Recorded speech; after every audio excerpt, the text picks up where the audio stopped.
It was 3 years ago today that bombs ripped through the finish line of the Boston Marathon, killing 3 people. Today, the city paused to remember the victims and also honor them through community service. Eyewitness News reporter Steve Nielsen joins us live in studio now with more.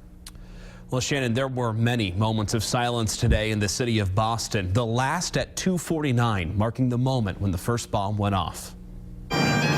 A day of remembrance in Boston, 3 years since the city changed forever and became Boston strong.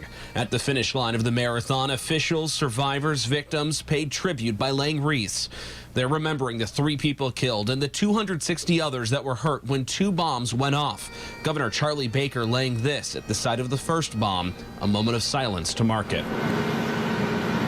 Mayor Marty Walsh laid the second wreath where the second bomb went off that day.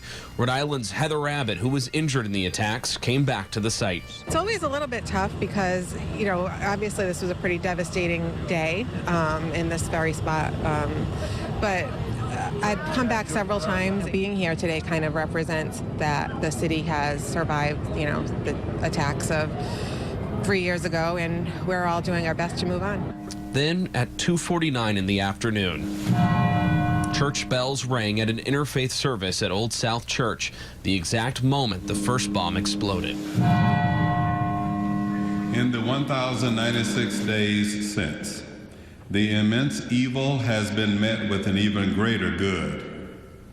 We still stand. This day in Boston, April 15th, has been reborn in the city as One Boston Day, encouraging people to take part in community service projects.